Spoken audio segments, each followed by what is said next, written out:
Na Alemanha, ninguém chama o seu país assim. O mesmo ocorre na Grécia, Japão, Índia. Mas por que existem tantas alterações assim? Na Alemanha é Deutschland, na Grécia é Elas e no Japão é Nippon. Esses casos dentro da linguística são chamados de exônimos. E não é só o português que tem isso. Na real, meio que todos os idiomas têm. Pois quando colocamos dois povos diferentes que não se entendem e não falam o mesmo idioma, é comum que eles criem concepções diferentes entre si. E isso acaba também atingindo as próprias palavras.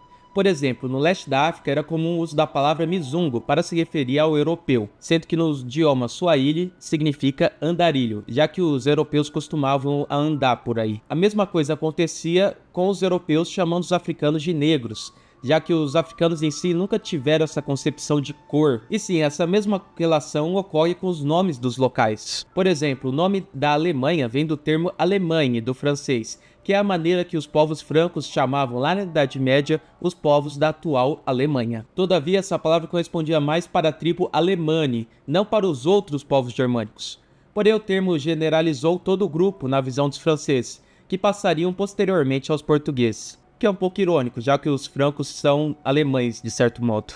Além disso, o termo Germany, do inglês, também faz referência ao povo germânico, que era a palavra falada pelos romanos, mas que acabava englobando todo o resto. Agora, Deutschland, que é a maneira onde é falado no alemão, vem do século VIII e era a palavra dita pelos povos germânicos para se referir aos falantes de sua própria língua. Inclusive, a tradução de Deutschland seria como a terra do povo.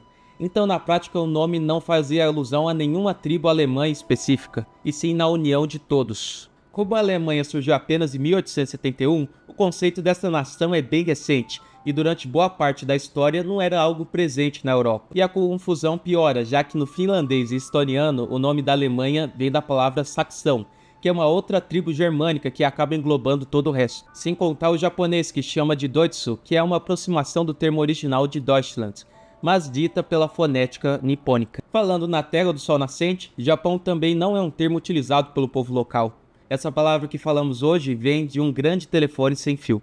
Tudo começa com os povos da China e do Sudeste Asiático, que referiam ao arquipélago do norte como Sipan, ou Sipangu. Os portugueses, que foi o primeiro grupo europeu a ter contato constante com esses asiáticos, passaram a chamar a nação de Japão, aproximando com a fala dos chineses. A maneira aportuguesada acabou se espalhando para o resto da Europa, e por isso que idiomas como francês, inglês, alemão e espanhol chamam a terra do sol nascente como Japão. Acontece que dentro do arquipélago o termo utilizado é Nippon ou Nihon, que origina o termo do português nipônico, que, de certo modo, tenta resgatar a fala original da língua. O mais engraçado dessa história é que com o avanço da cultura europeia, meio que quase todos os principais idiomas do mundo chamam o local de algo parecido com o Japão, menos o próprio país. Algo parecido ocorre com a Grécia. Essa palavra vem de como os romanos falavam da atual terra da Grécia, não da maneira dita pelos próprios gregos. Acredita-se que a palavra vem da tribo dos graicos, que viviam apenas no noroeste da nação. Provável que esse tenha sido o primeiro contato dos romanos com as populações daquela região. Como bem sabemos, os romanos foram bem influentes para a cultura europeia.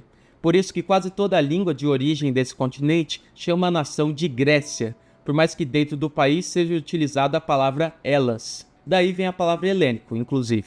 Outro exônimo da língua portuguesa é a Holanda, que dentro do país só se refere às regiões da Holanda do Norte e da Holanda do Sul, pois a nação em si se chama Netherlands, ou o famoso Países Baixos, em tradução. Porém, essa palavra portuguesada não vinha à toa, já que a região conhecida como Holanda é a mais relevante na cultura, política e economia do país.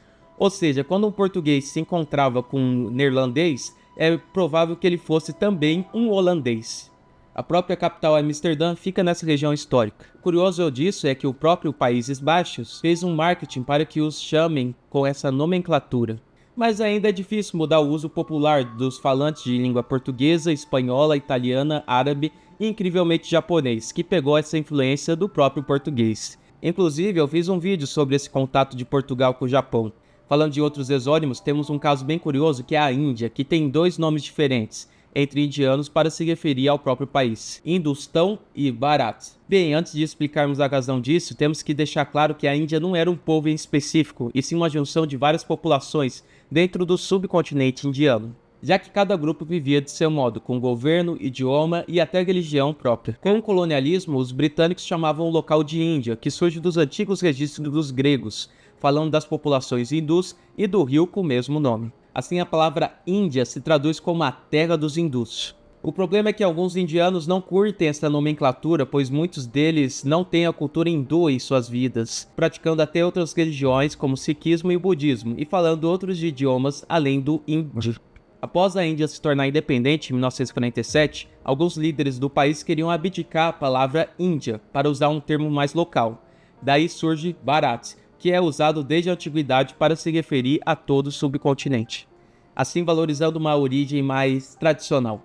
Contudo, o termo hindustão é usado no país em uma carga bem menor, que tem a mesma origem do termo hindu, porém com uma terminação em persa, que é comum na região, com países como Afeganistão e Paquistão. Com as expansões islâmicas por ali, criou-se o costume de usar essa palavra. Então, na prática, hindustão também significa terra dos hindus, que é o mesmo sentido da palavra Índia, só que em criações morfológicas diferentes. E com a globalização e o grande uso do inglês no país, a palavra Índia é bem comum, inclusive está na própria Constituição Nacional.